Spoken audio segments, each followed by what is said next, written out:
All right, welcome to Mazecast episode 23, I believe it is. And this marks the middle point in our run through the rooms of Maze. This is the 23rd episode, is that right? That's correct. And this will be the 23rd room that we've covered. So after this, we've got 22 rooms left to do. After this, we're halfway through it. I don't know whether it's actually going to come out to be 22 more episodes. It's probably going to be less because I figure we're probably going to combine some of those rooms if there's some kind of a theme that combines them, or if we don't have too much to say. But, we might do some episodes that don't strictly cover a room. Who knows? We've somehow made it this far doing exactly 23 episodes for 23 rooms. We've got Andrew with us here tonight, and Alex. And Alex is going to be presenting room 22 for us tonight. Room 22, notable for being the one room that White Raven did not feel that he had a solid solution for when he put up the abyss and started. Well, this is the one. I didn't realize which one it was. That's interesting. This was the one. So go ahead, Alex, take it away. So I guess I'll work backwards. I'll talk about what's most recently being talked about. So the seat there in the middle, it looks a lot like a stop sign. And then you got the trident, which is all reminiscent of the color red. So I'm sort of just really making short out a long explanation, but that's pretty much. Do you want to screen share that? Yeah, sure.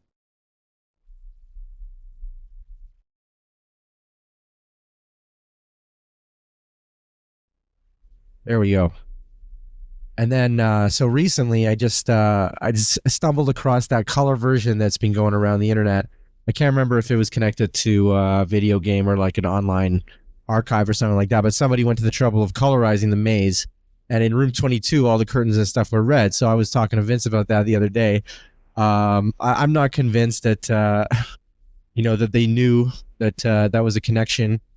But in any case, let's go through this room. So the signs have been talked about by, I guess, Vincent, White Raven, and Beals, talking about scales, tail, women's jewelry when deciphered, which is what it says backwards on the sign, gives you her ring or herring, and then H plus 2 O's, which is presumably water. These are all things that are associated with fish, or more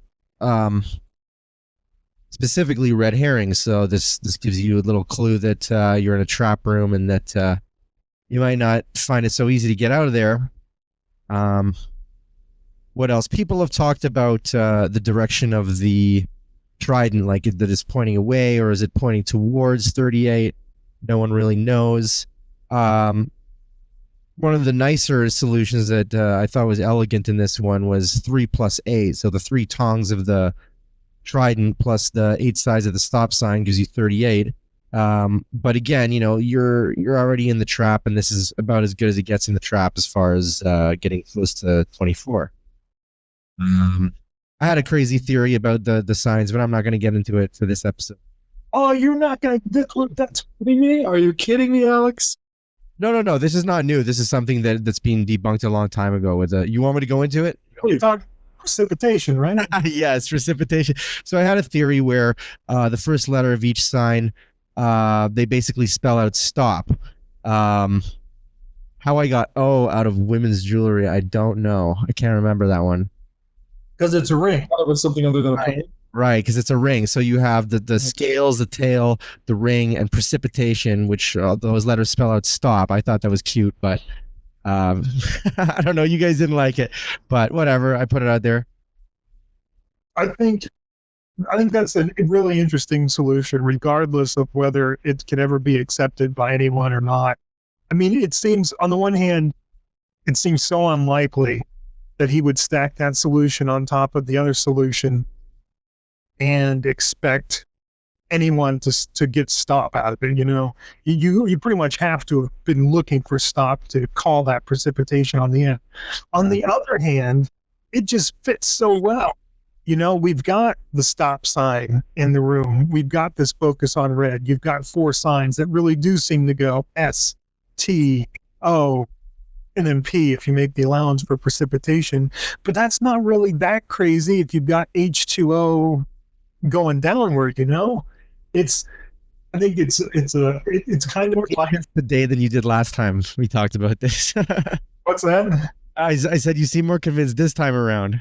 Well, I'm not at all convinced that it was intended. I just think it's a really neat discovery. I think it's kind of like, you remember in room 23 when I talked about that bear false witness thing, about how the 8th commandment deals with thou shalt not bear false witness, and 23 references back to room 42 where you've got the false bear, and how that seemed to be this deliberate connection between bearing false witness and the false bear. And I don't think at all that was, or at least I think it's pretty questionable whether that was any kind of an intended connection. But to me, it's like such an interesting connection. I think this is the same way, where I'm not convinced that it was intended to be there, but it sure solidly seems to be there when you put it together, you know? It's not super far-fetched, you know, it's still sort of in the realm of some reason. It's real interesting. I mean, you have to get the other interpretation first before you can get that one, because you have to get that woman's jewelry means her ring, herring, before you can say it's a ring, therefore it's an O. So it has to stack on top of that one. But even so, I mean, that's still kind of ties together the red that you want to get out of the room with the herring that you get out of the room. But I've kind of interrupted you now. I'm kind of cutting to the chase because I don't think you even got into discussing the red parts of the room yet. No, yeah, no worries. The only other thing that is sort of I want to mention is I think it was Thale Crater who mentioned this, and this is not a solution or anything. This is just something to ponder about, which is the combination of the shapes of the doors. They sort of look like people, and especially the middle one.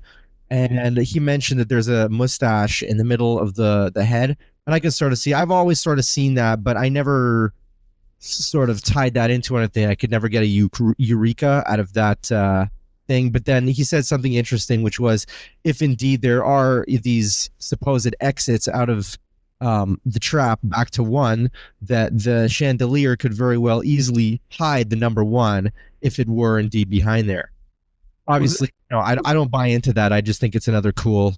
Was that Thale Kreider who said that? I thought it was somebody else. Was that Thale? I got Dalio posted in the library theory about this, and had some interesting stuff to back it up, such as the fact that O and E appears starting from the center bottom and moving upward in the woman's jewelry sign. We got 1 that way. So there were some interesting tidbits that he found that he himself admitted were sort of just circumstantial evidence, but I think it was Fidelio who really sort of tied together that whole central 1 door theory. I do think the doorways, the weird shape there at the top, kind of look like 3s on either side and then an 8 if you put them together. Yeah.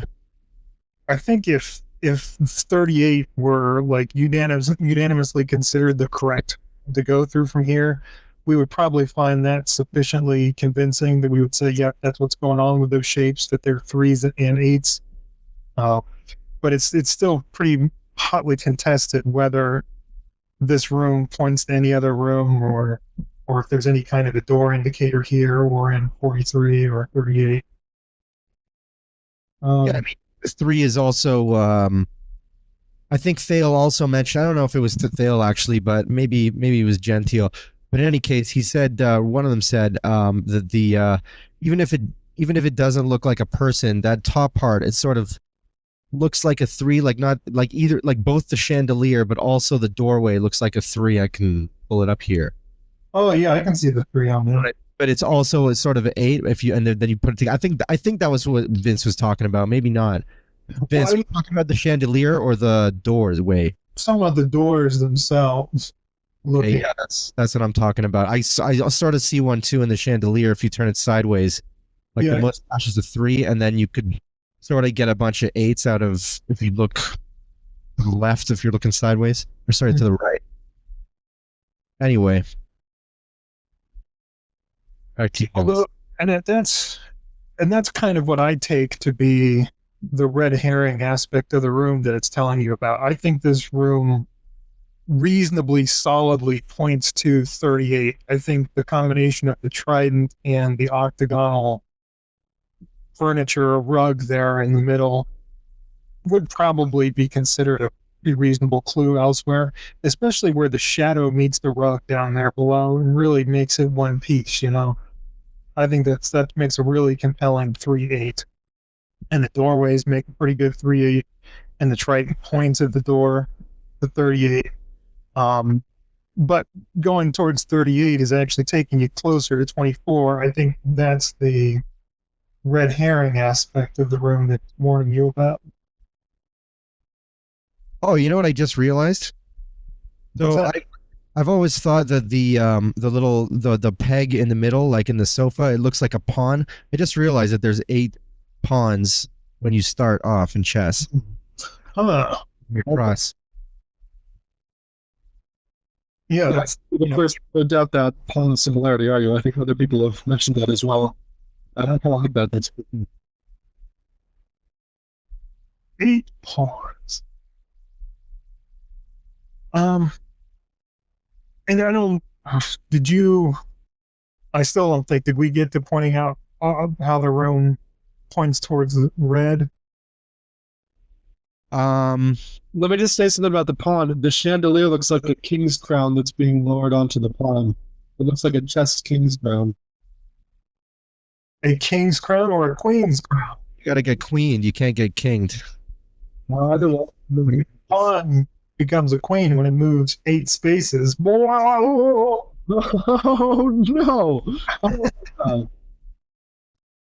I just see the rope coming slowly down and the crown being lowered onto the pawn. That's not totally ridiculous either. If you're thinking of that as a pawn, which is capable of being crowned essentially and turned into a queen.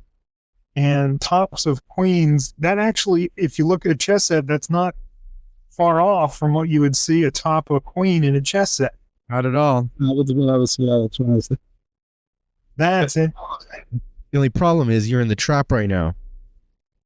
No. Well, I don't know. It's not about escape necessarily. I think it's just reinforcing that being a pawn, you know, or whatever meaning we can read into that. I mean, I was kind of kidding about it moves 8 spaces to become a queen, because I don't think that's really a sensible way to clue the number 8 again in here. But I think it would only move 7 spaces anyway, wouldn't it? oh, yeah, you're right. It starts, if you have to count the space it starts on, instead of moves it. Well, it moves to the 8th space. There we go. All right. We can adapt to circumstances here.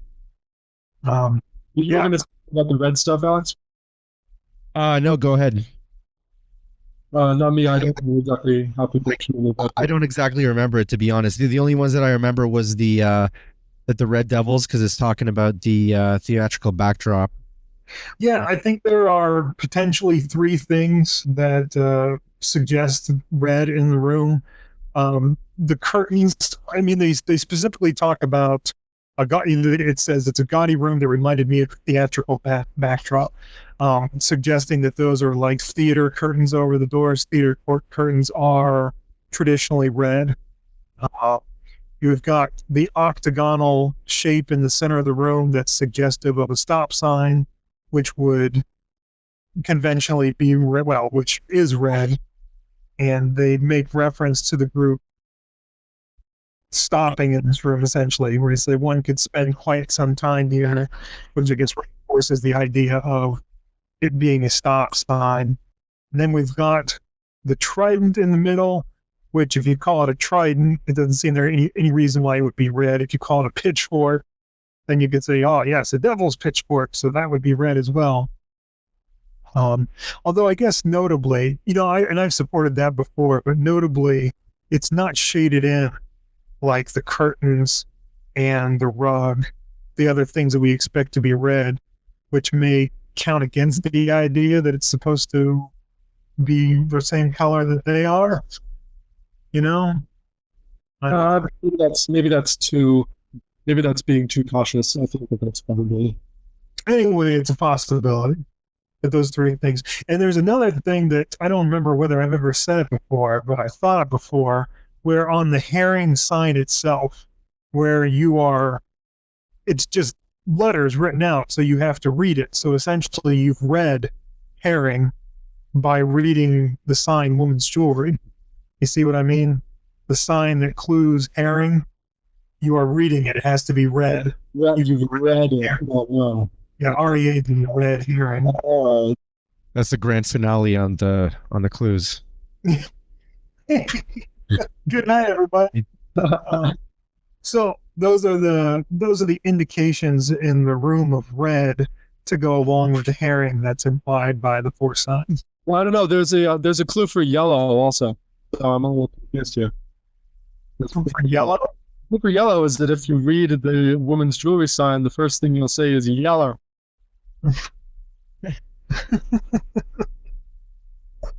Pretty good.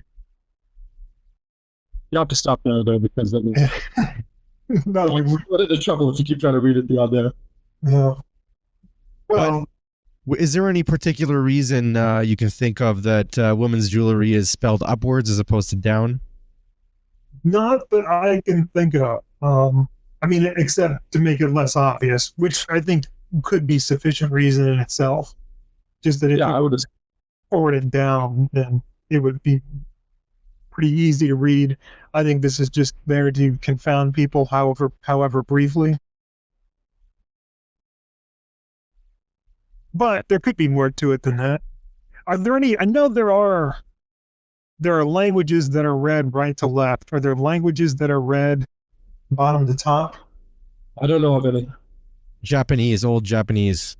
It's written and it's Yeah, they don't do it anymore, but like for the purposes of the internet. But I've seen scriptures and stuff or scrolls on the walls and whatnot, and it goes downwards.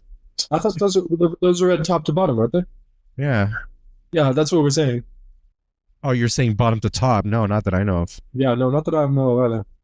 As a linguist, I've never heard of one of them.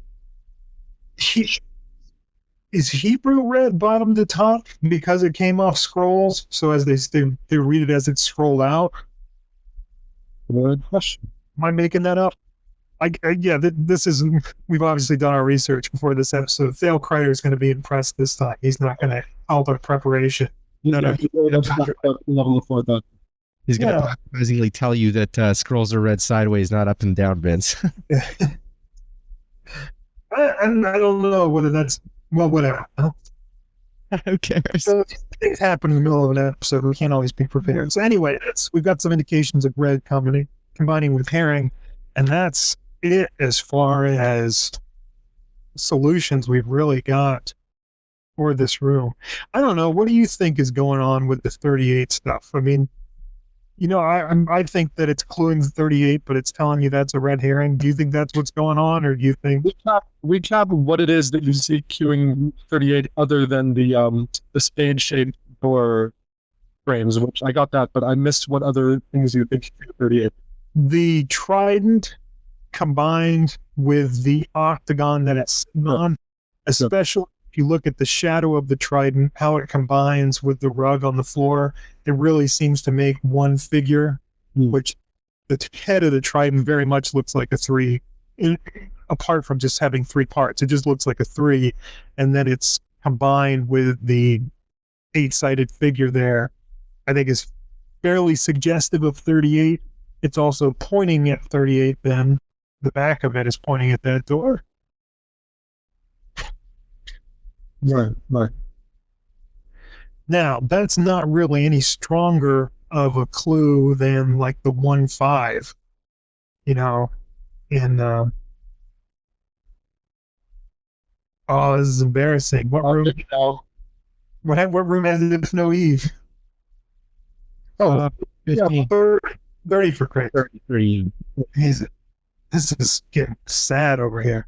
Yeah, that's not any stronger of an indication than if no Eve pointing at the doors over there. But if no Eve, even we take at least to be pointing to that door, however incorrectly. We have to discount it for some reason, but it's clearly is pointing to over 5 and 15. Yeah. I think the same deal here. I think this pretty plainly seems to be pointing towards 38, even if we discount that for another reason. So you're just trying to gauge whether you think the red herring accounts for this satisfactorily or what? Well, just what you think. I mean, that's how I feel about it. I don't know whether that it seems the same way to other people, but that's how I read the room. The room is pointing towards 38, but it's warning you that it's kind of taking you on a wild goose chase. I think the between 43 and 22, you're being directed here to stop. Not that Manson really expects you to sit in this room forever and stop reading the book, but essentially the message is you can't get out, you can't escape, so this is as far as you can get for 24, and this is the best place to sit down and spend your forever. Yeah, I mean, I always thought that the word exotic, there's some strange reason for that. It contains all the letters for exit. Right, which Fidelio also pointed out as part of his Run 1.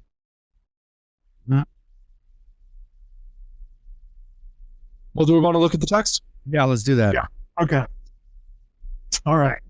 A gaudy room that reminded me of a theatrical backdrop. So that line is important for establishing that we should read these curtains as theater curtains, which is what tells us that they're red. Places like this are overdone for my taste, but some people like the exotic. Well, everyone is a critic. I don't know what to make of that overdone stuff. Unless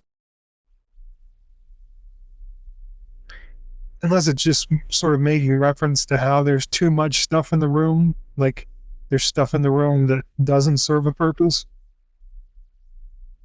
I don't know. I mean, the 4 signs that give you herring are in a way overdone because woman's jewelry is sufficient to give you herring. Yeah. In fact, I've always thought that the tail especially was a weird touch, because even though fish have tails, we don't really associate fish with their tails the way we associate, say, scorpions with their tails. So I also feel that I know what to think of it. Places like this are overdone. Over, period, done. You're done if you're in this room. Oh, not bad. That's not terrible. Places like this are overdone. But some people like the exotic. Well, everyone's. Now, the next line we've got, it's true I am by my nature extremely critical. Bam. Here we've got one of our big clues as to the narrator is. Maybe it's completely misleading. Maybe it doesn't point us in the right direction at all. But at least here is one of the statements in the book where it's clearly just, here's a statement we're making about the narrator. Moreover, it's a statement that in combination with some other stuff in the room, I think falsely is intended to heavily suggest King Minos as the guide. You've got the bull's tail. I mean, it's a bull's tail, right? The tail. I mean, it has to be a bull's tail, right? I guess so. A donkey. I always thought it was a donkey. Oh, yeah. Pin the tail. Well, because it always reminded me of Pin the Tail on the donkey. Yep, me too. Yeah. For sure. Well, in any case, I thought that was a bull's tail. Maybe, but that's maybe because I already had King Minos in mind. But King Minos. Now that I look at it, it doesn't. Well, some donkey, no, some donkey. Some of them are poofy like that, and some of them are a bit more. Am I crazy, or does the thing attached to the chandelier look like the tail, like a second tail? That's kind of nice. And the shape of the upper part of it's not completely dissimilar to the scales either, right? You know what I mean? I mean, it's not totally similar, but you've got kind of the base and the 2 arms. Possibly a ring. Yeah. A ring. No water. There's no water there. Does Those are those little bubble things. Yeah, we got every those- sort of ring do that? I don't know what to do with the H2O. yeah, there are little bubbles going all the way around the rim of the Oh, there it is. little water bubbles.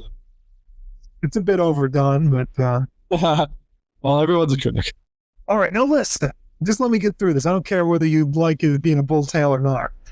King, well known for being one of the judges of the dead, or maybe they're the judge or principal, whatever, one of the judges of the dead in Dante's Inferno. He talks about being critical. There's like the scales of justice in the room.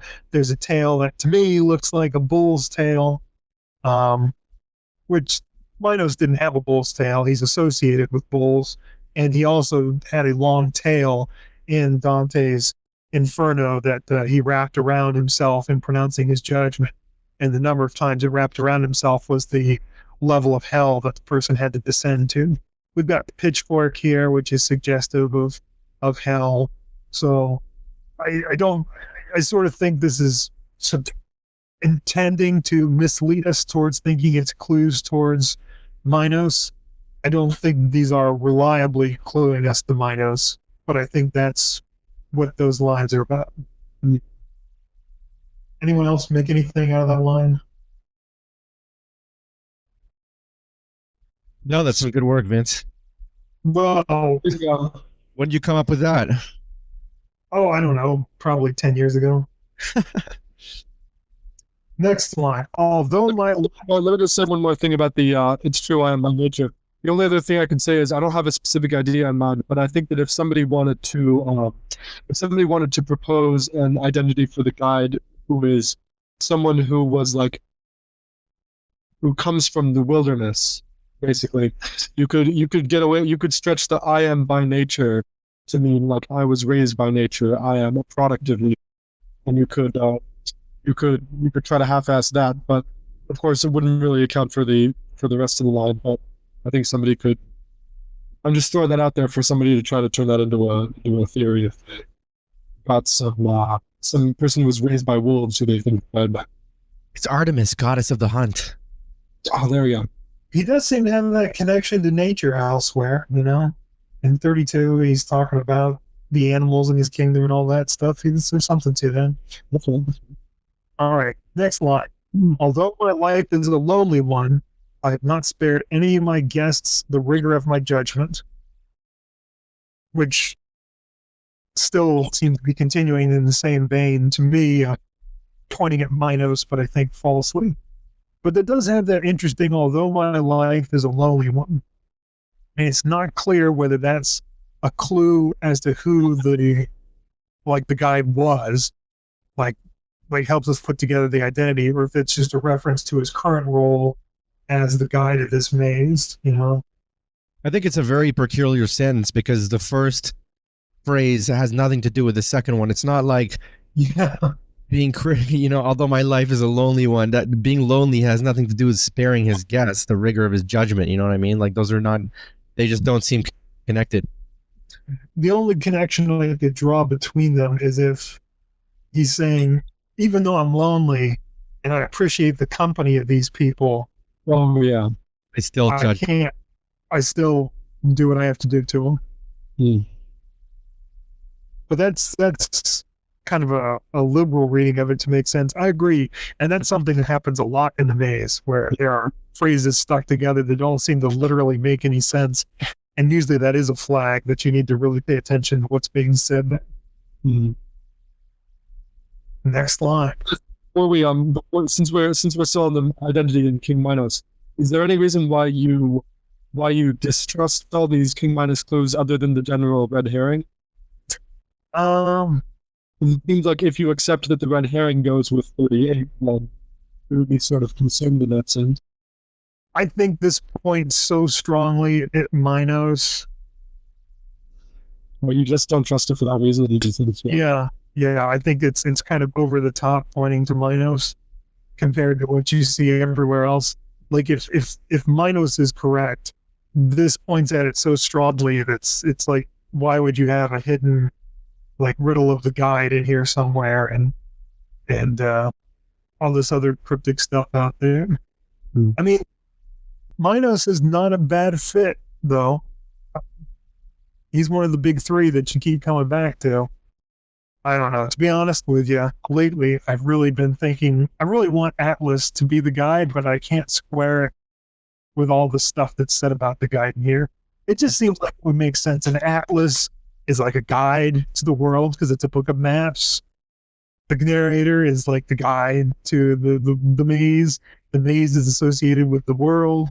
The Atlas is a book of maps of the world. It just seems like it'd be a good fit. All that, it's so okay, I'm off subject, but really want it to be Atlas, but it just doesn't square with like his father being deceived and this stuff here, judgment, critical by nature, doesn't seem to fit with anything for Atlas. Well, wasn't Atlas a Titan? Am I making that up? Yeah, he was one of the Titans. So his father was Kronos, right? No, I can't remember who his father was. We talked about it before. It's not. Is it Iapetus? Is that the guy? Is it? He is not. He's not part of the chain of beings that like had children, and then the children killed the father, and then those children had children, and those children killed their father. He's not part of that lineage, which would make it easy. But I could not find any connection between Atlas and his father being particularly deceived by anything. Yeah, his father was the Titan Iapetus, if I'm saying that right. And then his mother was either Asia or Clymene. I don't know. I'm not saying any of these names correctly. But none of that seems to get us anywhere. That's even obscure as in terms of internet, let alone in 1985. Although perhaps not. I remember there being a lot better books out there on mythology back in the 90s. Yeah, I mean, if you knew you were trying to find information on Atlas, I don't think it would be hard to go to a library and get a book on Greek mythology that would tell you stuff. But you'd have to go get a book, certainly, but that's true of a lot of stuff in here. We all have our roles to play. Again, reinforces the theatrical theme of the room. I don't know if there's some kind of a pun we can make with roles. I don't have anything. I have our roles to play.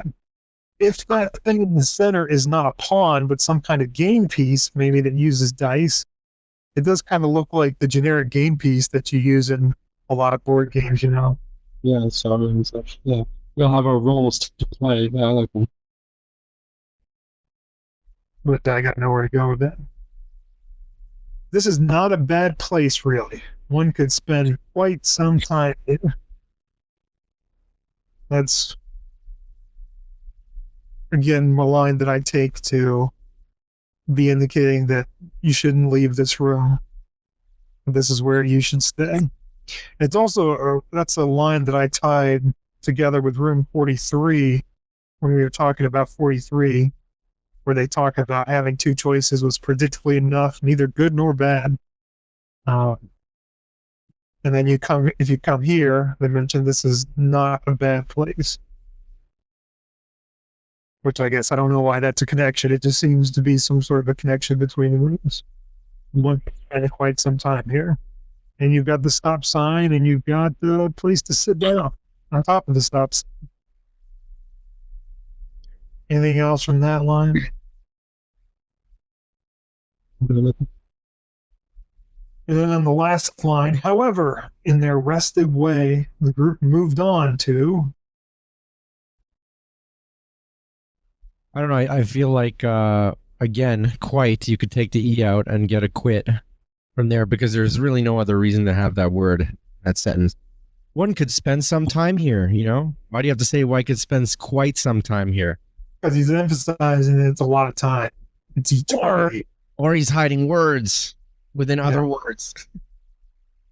quit, over, done, exit, not maze, the book. Rested is an odd word. I had to look it up. I didn't know the word rested. It means the opposite of what it sounds like it should mean. I guess Restless, sort of. Yeah. And it makes me think that there's some kind of wordplay going on there with restive way, as in going the rest of the way. But I don't know with that. That just seems like wordplay potential. yeah, I mean, it seems like the rest in there is hard to ignore, but that's probably largely because it was an unfamiliar word for me when I first saw it. Maybe, I mean, if he'd said restless in their restless way, I don't know. I think even if he'd said restless, I still would have said taken that rest and sort of like gentile,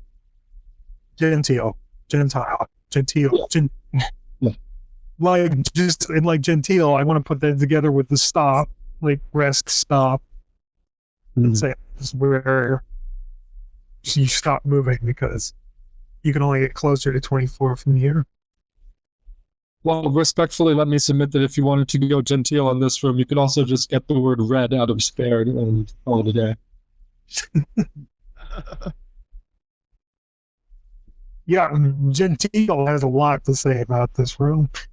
This is a really important room in our initial interactions with Dave, because this is part of where the King Herod stuff came from. Why? Because there's a Jew in the sign? I think that was part of it, but it's too complex to try to summarize shortly.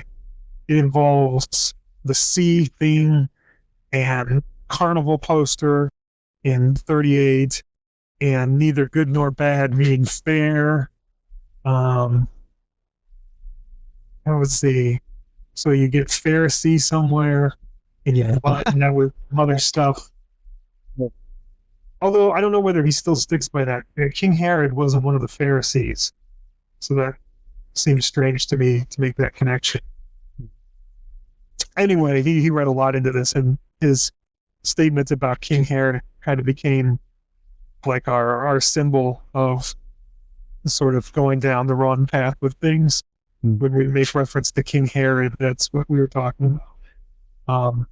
But an interesting read, if you go to Gentile's website and take a look at what he has to say about this room, this is one that he goes pretty deep with in his connections. Every room's like that. I guess it's not particularly different.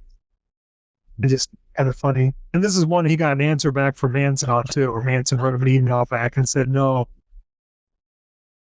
The next Pharisee solution, that's Yeah. Sorry, Dave. All right. So that's all I've got for the text. And I think that might be all we have for the room. Anyone have anything else they want to say about the room? It's a very lovely room. Yeah, it's not bad. I kind of want to have a chandelier like that. I could probably move one here behind my maze poster. We haven't talked about the patterns toward the ceiling, but I'm not sure if there's anything to say there. They just seem like filler. They are. Those are the kind of thing that we would frequently find something in, that bears the shape of the correct door or something. But yeah, I'm on the same page as you. I tried to find something in them, and I don't see it. Well, let me say this. My girlfriend was taking a look at this room, and she thought that there was a bit of a zodiac thing going on because she saw the scales. She saw the tail, which she thought was a lion's tail. And she was getting Aquarius out of the H2O. And I'm now looking at it, and I'm looking at the pattern toward the top, and it looks like, how the Aquarius symbol is a zigzag line and another zigzag line. I see in each of these panels, I see a zigzag line and a bunch of waves. So there could be some kind of Aquarius. But those look so watery. I tried going down the zodiac path before. I couldn't get anything out of it. I think the tail maybe would be the tail of Sagittarius. Could be or a bull tail. Jesus Christ! I already said it's a bull tail, so we'll call that that. Oh, you could do it more basic than that. You could say that it could even be something like 3 arrows pointing upwards or 3 upside down V's that could be 5s or something like that. You could come out with a bunch of shit for this. It does have the 3 triangles, which we could take to be a 3. Can we get 8 out of it anyway? Or 4? Not that I can see. There's sort of a G shape on the left hand one, closest to the furthest from us, but like on the most left hand side. But that's neither here nor there. They sort of look like waves, like you said, or fish or waves. And then, but they do look like V's. To me, they look like upside down V's with a slight serif. On the very edges of those designs, there are like 3 little nubs sticking out that look like maybe a flower coming in from the side. Yeah. There's like another 3.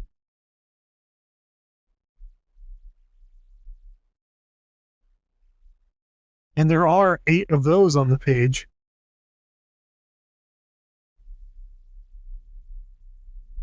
As you can see, 1 on each side on the 3 on the middle, and then just 1 on the far right, 1 and 1 on the far left. So there are 8 3-petaled flower nub things. Here we go. That's the one White Raven has been looking for. The other thing that you mentioned too is if we're going to designate this room as from a card suite or card suit, we could do diamonds because of the patterns inside. Rather outside the numbers of the rooms are sort of Yeah, there's a diamond shape pattern. On the panels themselves, which Vince saw as 3s and 8s, resemble clubs. I think I might have said spades earlier in the episode. All those do look like clubs. Yeah, they look a lot like that. Clubs, diamonds. What did we have in the tarot? Did we have the other ones? Did we have? Yeah, we had heart and spade in 27 over the doors, and now we have clubs and diamonds. That's not, I mean, there's something there. Why are there diamonds all over that? Those do look like clubs, for Christ's sake. I don't know, man. Anything you can't figure out of this room, you can just say it's a red herring and act like it's part of the solution. No. You can make it. I'll tell you this much. You can say that diamonds have 4 sides and clubs 3 petals or 3 circles, right? So 4 plus 3. Yeah. But then so that doesn't really help you. Well, help, I don't know. Or the diamonds are 4-sided, the triangles are 3-sided, there's a 4 and a 3. Yeah, I don't know. You know, but the whole main theme of the thing is the 8, the stop sign. Yeah, I 3. Sorry, I'm just digressing here with the 4-sided diamonds. No. I mean, I think Definitely a herring. well, or nothing at all. I don't even know if it was intended as a herring, but yeah, I mean, who knows? He's got to put something on the wall, whether the decor is special and meant to mean something or just what he filled it in with. Who knows? I got nothing left. I don't know. How do you guys feel about this room and what we know about it? Do you think we've got the room pretty much figured out? I'm sure there's maybe 1 or 2 solutions that we haven't thought up, but I think we've pretty much sucked this one dry. I feel pretty good about it. How do you feel, Beals? I feel like you're the specifically tying the red herring with 38 is really good, and I don't know why that's not acknowledged on this. The Abyss, we have 5 stars for this on the Abyss, but it only says, oh, look at all these things that go together to say red herring. But that's not actually defined in relation to either door or in relation to all. Just, it said, oh, here's red herring. And I think the 38 stuff is legit.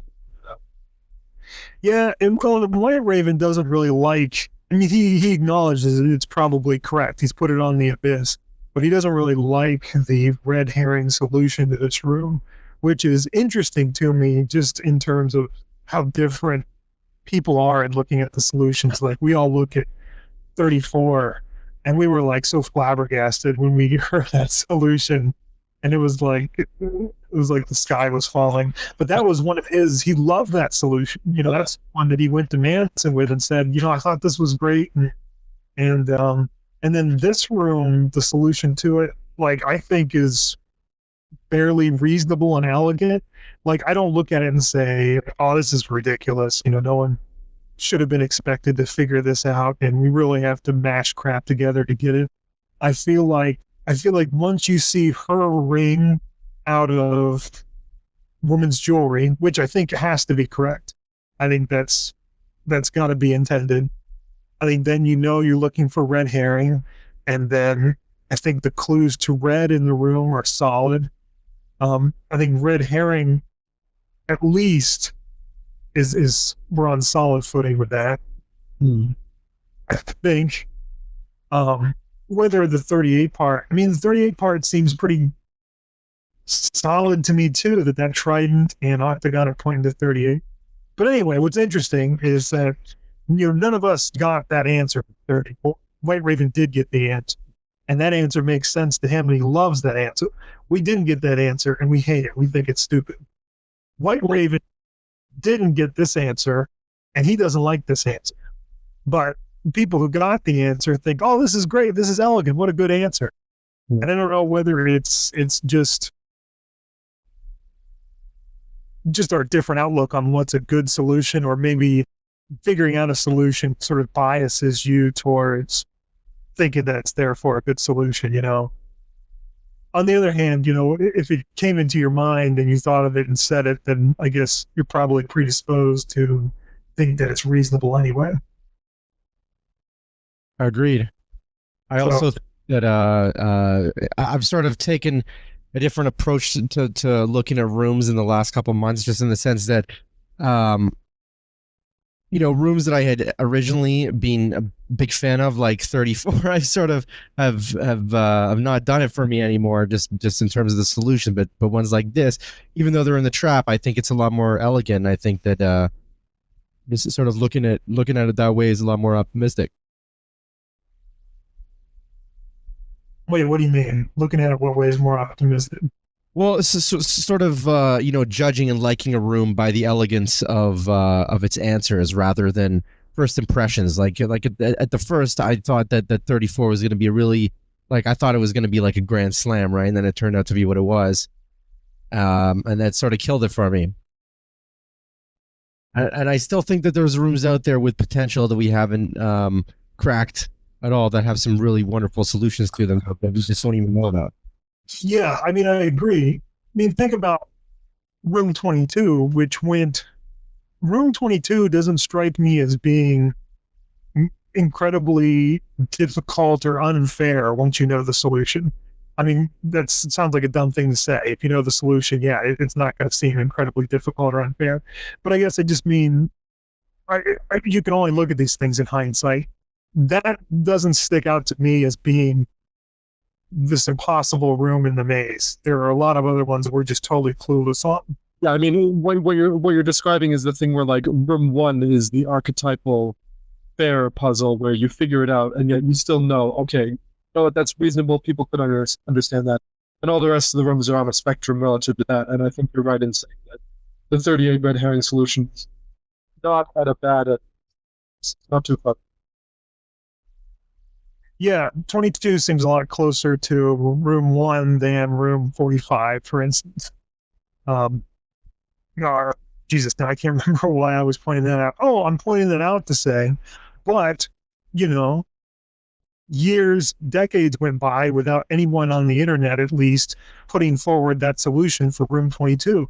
And that's the one room that White Raven didn't get a solution for that what he felt was acceptable to him.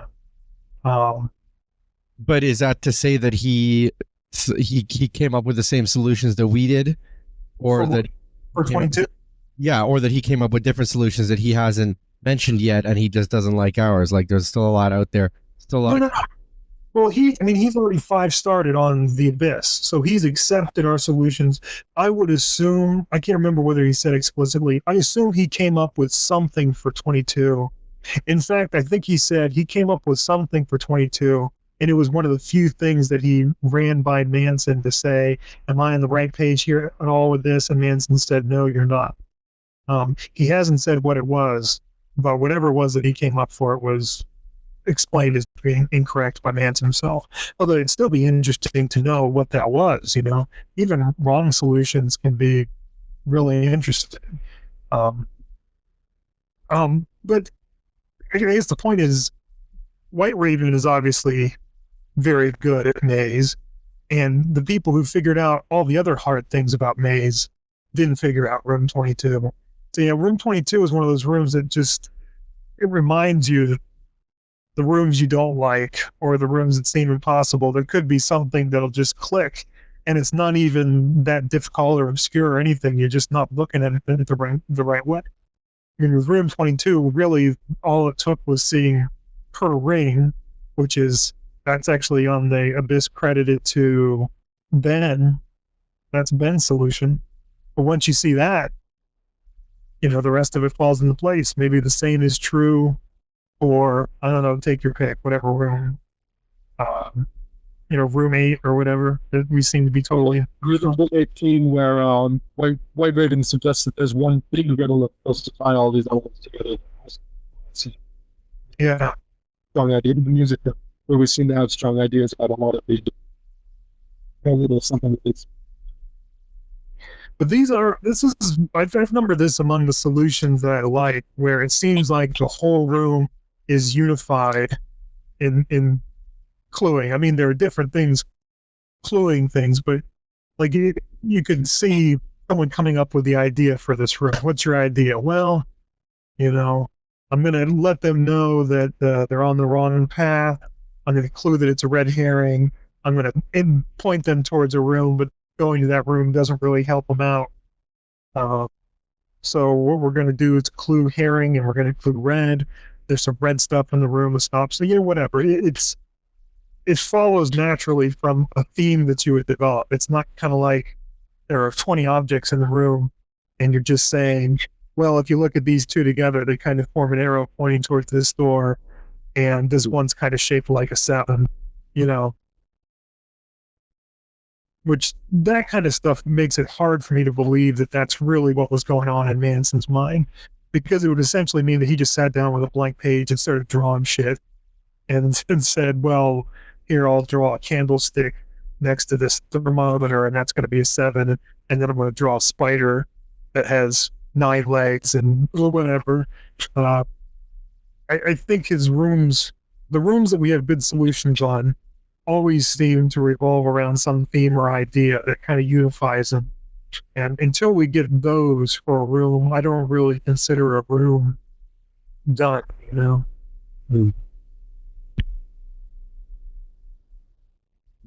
So I think I stopped having anything to say about room 22 about 20 minutes ago.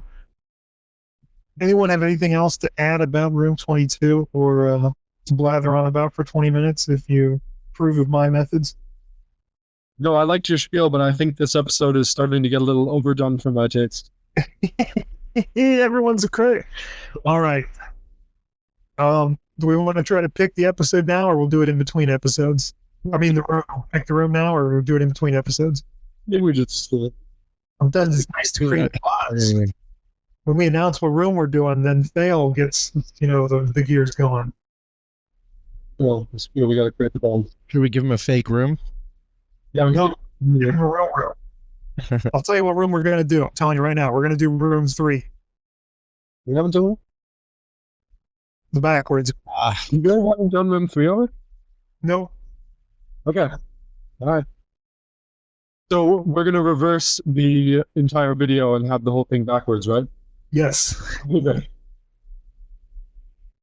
The whole podcast, it's like that movie Memento, where there's a version where they actually do it in sequence. Oh, that ruins the point. We could do it though. We could split it up.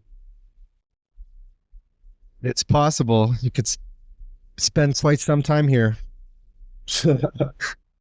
Okay, well, without further ado, gentle viewers, number 3. See you next time.